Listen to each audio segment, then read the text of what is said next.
On a small island in the Aegean Sea, a volcano once erupted with such staggering force that it may have blown apart an entire island, sent tsunamis crashing into coastlines hundreds of miles away, and darkened skies as far off as ancient Egypt and China. And somewhere nearby, on the island of Crete, lived one of the most sophisticated, artistic, and mysterious civilizations of the ancient world. A civilization that within a few generations of that eruption faded into decline and was eventually swallowed entirely by history. So thoroughly forgotten that when its ruins were finally rediscovered, they read almost like the remnants of a myth. In fact, some people believe that's exactly what they became. Today we're diving into the story of the Minoans, the volcano at Thera, and the enduring question of whether ancient Greece's greatest Bronze Age civilization was destroyed by fire and ash, or simply by very bad timing. Let's begin on Crete, the largest island in the Aegean Sea, sometime around 2000 BCE, at the dawn of what archaeologists now call the Minoan civilization, named after the legendary King Minos of Greek mythology. Though it's important to say up front that we don't actually know what these people call themselves. The name Minoan was assigned to them thousands of years later by the modern archaeologist who rediscovered their civilization, borrowing the name from myth because no surviving written record from the Minoans themselves has ever been fully deciphered to tell us their own name for their own culture. That alone should tell you something about how much mystery still surrounds these people. What we do know, largely thanks to the remarkable physical remains they left behind, is that the Minoans built something genuinely extraordinary. At the heart of their civilization stood enormous palace complexes, the largest and most famous being the Palace of Knossos, near the northern coast of Crete. Knossos wasn't a palace in the simple sense of a single grand building. It was a sprawling, multi-story complex containing well over 1,000 interconnected rooms, courtyards, storage magazines, workshops, and ceremonial spaces covering several acres, built and rebuilt over centuries with a level of architectural complexity that later Greek visitors, encountering its ruins long after the Minoans themselves were gone, apparently found so confusing and labyrinthine that many historians believe this very structure inspired the Greek myth of the labyrinth, the maze built to contain the Minotaur. The Minoans were master artists. Excavations at Knossos and other Minoan sites have revealed extraordinarily vivid, detailed frescoes, wall paintings depicting dolphins leaping through blue seas, elegant women in elaborate dresses, athletes vaulting over the horns of charging bulls in a ritual sport historians now generally refer to as bull leaping. Their pottery is similarly striking, decorated with flowing naturalistic marine designs, octopuses with curling tentacles wrapping gracefully around the curves of a vase. A style so distinctive it's instantly recognizable to archaeologists, even in small fragments. The Minoans were also crucially a maritime civilization. Unlike many of their contemporaries, who built massive defensive walls around their major cities, Minoan palace complexes on Crete were remarkably undefended, without the heavy fortifications common elsewhere in the ancient world at the time.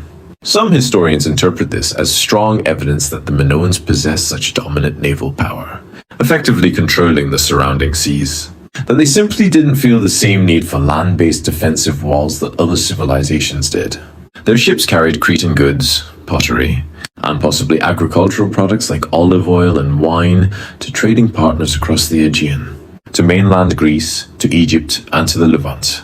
And Minoan cultural influence, artistic styles, religious symbols, and trade goods has been found at archaeological sites scattered impressively far from Crete itself, a testament to just how extensive their maritime trading network had become.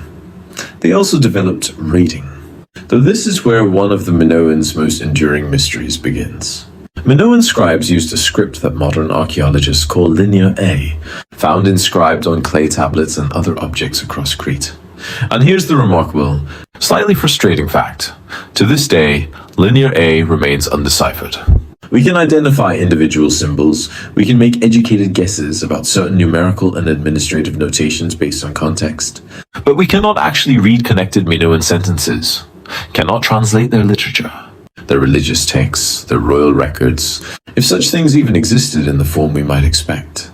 Everything we know about Minoan religion, Minoan politics, Minoan daily life and belief, comes entirely from physical archaeological evidence. Frescoes, pottery, architecture, burial practices, rather than from the Minoans' own written words in their own voice.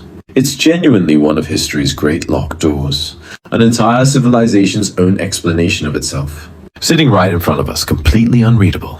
Now, roughly around 1600 BCE, give or take a few decades depending on which dating method and which specific piece of evidence researchers are weighing, something happened not far from Crete that would become one of the largest volcanic eruptions in recorded human history. On the small island of Thera, known today as Santorini, located roughly 70 miles north of Crete, a volcano that had been part of everyday island life for the people living there erupted with a force that modern volcanologists still study intensively today, both because of its sheer scale and because of the unique window it offers into understanding how eruptions of this magnitude behave. The eruption at Thera is generally classified among the largest volcanic events of the last several thousand years, with some estimates ranking it among the most powerful eruptions in the past 10,000 years of Earth's history. The explosive force is believed to have been so immense that it likely caused the center of the island to collapse into the emptied magma chamber below, creating what's called a caldera, a massive crater-like basin, now filled with seawater that forms the dramatic, plunging cliffs still visible around Santorini's harbor today. Cliffs that draw tourists by the millions, specifically because of how stunning and unusual that collapsed volcanic landscape looks. The effects of an eruption this size would have rippled outward in multiple devastating ways. Enormous amounts of volcanic ash would have been thrown high into the atmosphere, and evidence of this ashfall has been found preserved in ice cores from Greenland, in seabed sediment samples across the eastern Mediterranean, and even, according to some research, potentially detectable in tree ring evidence from as far away as North America and China. Evidence of a temporary global cooling effect, consistent with a massive volcanic event blocking sunlight on a hemispheric scale. Closer to the eruption itself, the effects would have been immediately and violently catastrophic. The explosive collapse of the island is believed to have triggered massive tsunamis, waves that archaeological and geological evidence suggests may have struck the northern coast of Crete, just 70 miles away, with tremendous destructive force. Sediment deposits consistent with tsunami inundation have been identified at coastal sites, and some of the most important Minoan coastal settlements and harbor towns, the very infrastructure the Minoans' maritime trading economy depended on, would have been directly in the path of these waves. And this is where our central mystery truly begins. Because for decades after this eruption's timing and scale first became well understood by modern archaeologists, a very tempting, dramatic narrative took hold that this eruption single-handedly destroyed Minoan civilization in one cataclysmic event. Tsunamis crashing into their harbors, ashfalls smothering their crops. The volcanic devastation dealing a knockout blow to one of the ancient world's great powers in a single apocalyptic afternoon. It's a compelling story. It's also, according to most current archaeological evidence, almost certainly not quite what happened, or at least not the whole story. Here's the complicating detail that has reshaped how historians understand this event. Archaeological excavations across Crete show that Minoan civilization did not immediately collapse after the Thera eruption. The great palace complexes, including Knossos itself, continued to be occupied and used for a significant period afterward, likely several decades, and by some interpretations of the evidence, potentially longer. This means the volcanic eruption, however catastrophic it clearly was for the region immediately surrounding Thera itself, and however disruptive its broader effects likely were, was probably not the single, instant, civilization-ending event that popular imagination sometimes assumes. So if the Minoans survived the initial eruption itself for a meaningful stretch of time, what actually caused their eventual genuine decline? This is where the mystery deepens, and where historians today generally favor a more complex, layered explanation. One that should sound familiar if you've heard other stories of ancient civilizational collapse. Because once again, the evidence points not toward one single dramatic cause, but toward a compounding sequence of severe stresses. The first major factor is the lasting economic and infrastructural damage the eruption likely caused, even if it wasn't instantly fatal. Remember that Minoan power and prosperity depended heavily on maritime trade, on their ships, their harbors, and their naval dominance across the Aegean. Tsunamis powerful enough to strike the Cretan coast would very plausibly have devastated exactly the harbor infrastructure, the ships, the coastal storage facilities that this trade-dependent economy relied on. even if the interior palace centers themselves survived largely intact structurally. The economic backbone connecting Crete to its trading partners across the Mediterranean may have suffered a severe, possibly permanent, blow, one whose consequences would unfold gradually over subsequent decades rather than in a single dramatic collapse. The second major factor involves the ashfall's impact on agriculture. While Crete itself may have received less direct heavy ashfall than areas closer to Thera, depending on wind patterns at the time of the eruption, the broader regional climate effects, including that temporary global cooling many researchers associate with eruptions of this scale, could have disrupted growing seasons and agricultural yields across the wider region for a period of years following the event, placing gradual, compounding strain on food security in a civilization already dealing with damaged trade infrastructure. The third major factor, and one that has gained increasing attention from historians in recent decades, is the question of what came after the eruption, specifically the eventual arrival and eventual dominance of the Mycenaeans, mainland Greece's rising Bronze Age power. Archaeological evidence from Crete shows that sometime after the Thera eruption, likely a few generations later, mainland Mycenaean cultural influence becomes increasingly, unmistakably present in the archaeological record on Crete. Linear B script, the writing system the Mycenaeans developed, which linguists have successfully deciphered, unlike the still mysterious Minoan Linear A, begins appearing at Cretan sites, including notably at Knossos itself, suggesting a shift in administrative control toward Mycenaean Greek-speaking authorities.